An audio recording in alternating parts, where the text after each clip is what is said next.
Le développement durable, ce concept très médiatisé, dont nous entendons tous les jours parler, est aussi très flou pour la majorité des Français. Sa définition est également vague. Il s'agit de la solution permettant de répondre aux besoins des générations actuelles sans compromettre ceux des générations futures. Pour comprendre comment on passe d'un concept aussi large à sa réalisation, nous allons nous intéresser à un projet pionnier du développement durable, celui de la Tour Granit.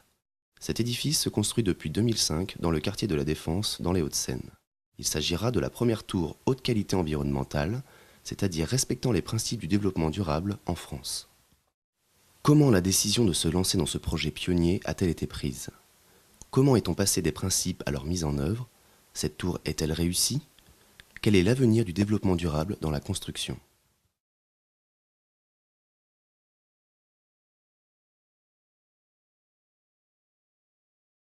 Le projet Granit est le fruit de l'accord de deux acteurs très différents. L'un est privé, la Société Générale, initiatrice du projet Granit. L'autre est public, il s'agit de l'établissement public d'aménagement Seine-Arche, responsable de l'aménagement de la zone où se trouve la tour. Comment la Société Générale a-t-elle donc pris cette décision? Si elle a fait le choix de la haute qualité environnementale, c'est parce que ce projet était cohérent avec les engagements du groupe en faveur du développement durable.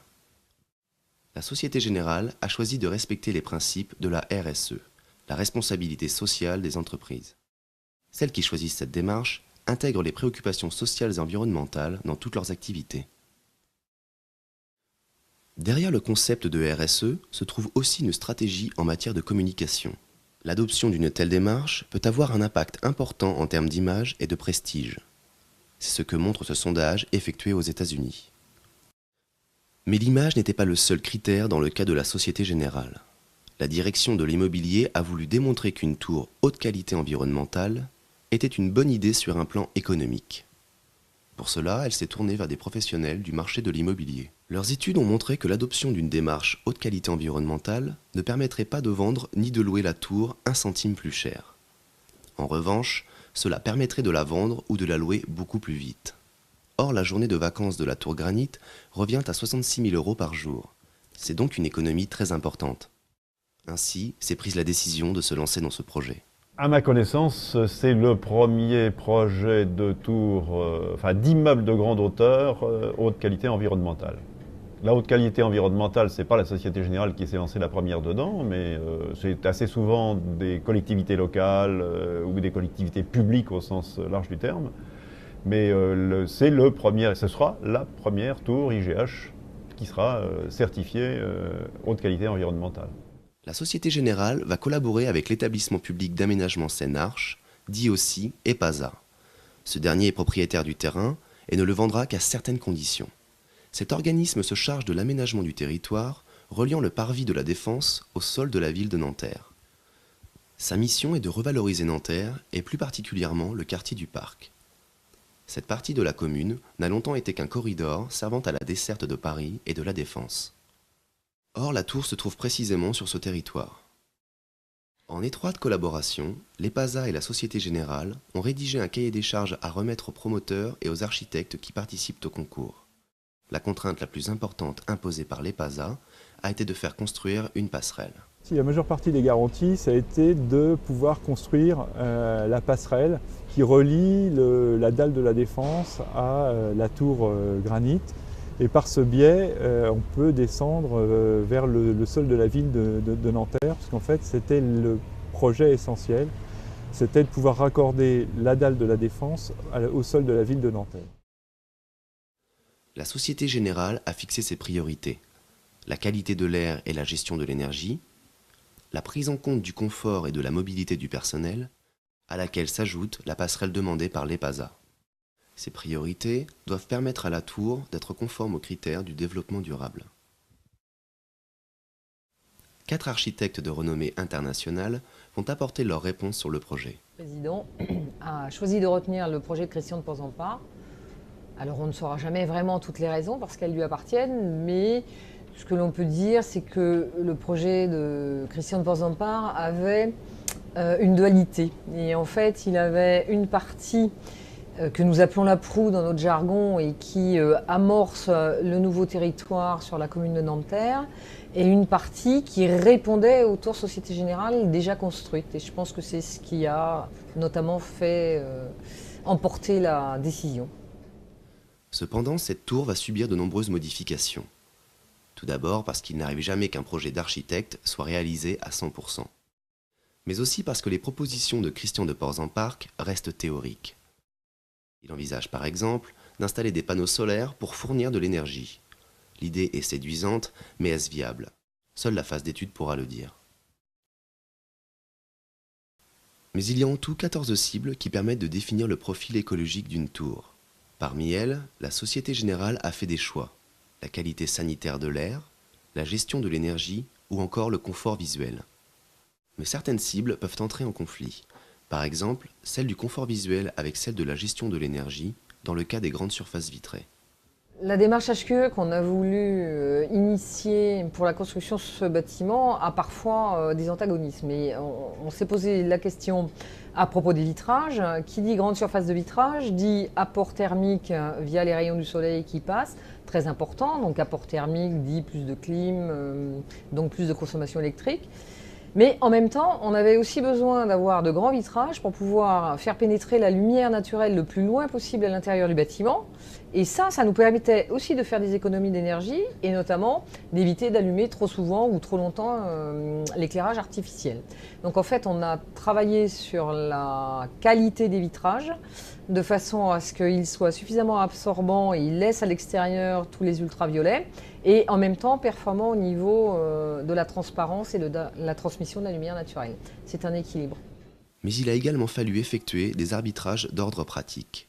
La tour granit est avant tout un espace de travail qui doit être fonctionnel et modulable. Une nécessité difficile à concilier avec le confort acoustique, autre cible HQE. L'une des difficultés qu'on a eues sur ce bâtiment, c'est qu'il était prévu dès le départ pour être exploité à 80% en espace ouvert. 80% en espace ouvert, ça fait potentiellement beaucoup de monde sur un étage, donc aussi beaucoup de bruit. La difficulté de par les matériaux de construction, la façade vitrée et les murs en béton qui sont des matériaux durs et extrêmement réverbérants, il fallait absolument qu'on trouve le moyen de corriger cette acoustique. Et le moyen principal, c'est nous avons utilisé un faux plafond qui est très absorbant pour plusieurs raisons. D'abord parce qu'il est micro-perforé d'une part et que d'autre part, il a sur sa partie supérieure un absorbant acoustique qui permet d'atténuer la réverbération des bruits. Mais la Société Générale a dû aussi éliminer certains projets éco-responsables pour des raisons de rentabilité. Par exemple, l'idée d'installer des panneaux photovoltaïques sur le toit a dû être abandonnée. Ceci aurait pu permettre de produire une certaine quantité d'électricité, mais le retour sur investissement évalué à 52 ans a été jugé trop lointain. Le coût économique était disproportionné par rapport aux gains écologiques. Mais cela ne signifie pas que les impératifs économiques sont venus à bout des exigences environnementales. Bien au contraire. De juin 2002 à décembre 2006, la tour a largement évolué. Le projet était très performant sur 4 cibles en 2002. 4 ans plus tard, 5 autres cibles ont été satisfaites. L'étude a donc rendu la tour plus performante sur un plan écologique. Granit sera livrée pour octobre 2008. Elle fera 180 mètres de haut, abritera près de 45 000 m² de bureaux pour une surface totale de 70 000 m² et 4 500 personnes y travailleront. Le développement durable n'a pas eu d'impact sur les délais, mais s'est-il avéré coûteux? Nous avons prévu pour réaliser ce projet de budgéter 3% du coût de construction pour pouvoir traiter l'ensemble des équipements, installations, lots, matériaux, etc. À caractère haute qualité environnementale. Pour le moment, nous n'avons engagé que 1,5% et a priori, nous ne pensons pas avoir à engager plus puisqu'aujourd'hui, tous les marchés sont passés, toutes les commandes sont passées. Non seulement le développement durable a été moins coûteux que prévu, mais il va par exemple permettre de faire des économies d'énergie importantes. Au final, le surcoût initial de 1,5%, soit 2,5 millions d'euros, sera très rapidement amorti. Si les prévisions sont exactes, il sera couvert en totalité au bout de 12 ans et demi. D'autre part, les retombées en termes d'image seront fortes pour la Société Générale et le sont déjà. Ce projet remplit 2 types d'objectifs qu'une stratégie de communication cherche à atteindre. Les objectifs cognitifs, faire connaître, qui touchent la notoriété de l'entreprise. C'est un projet novateur qui fait parler de la Société Générale. Les objectifs affectifs qui touchent l'image de l'entreprise. Leur finalité est de faire aimer la Société Générale. La Tour Granit, projet très médiatisé de manière positive, donne une bonne image de la Société Générale qui peut ainsi espérer attirer plus de clients et de collaborateurs. Le projet Tour Granit est donc une réussite.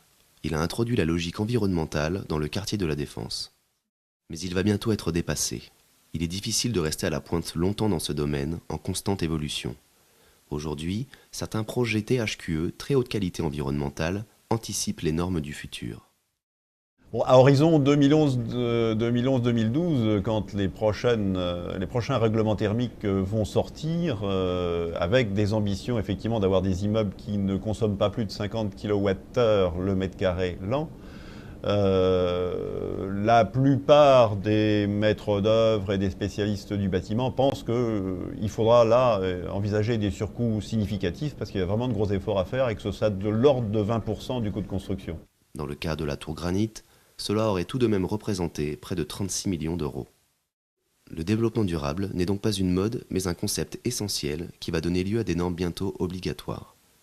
Mais ces normes sont encore en cours d'élaboration et seule la confrontation à la réalité peut permettre d'être sûr de leur efficacité. Et il est certain qu'un réel respect de l'environnement coûtera de plus en plus cher. Mais l'environnement est devenu une thématique fédératrice et ce qui peut apparaître comme un luxe aujourd'hui pourrait devenir indispensable demain.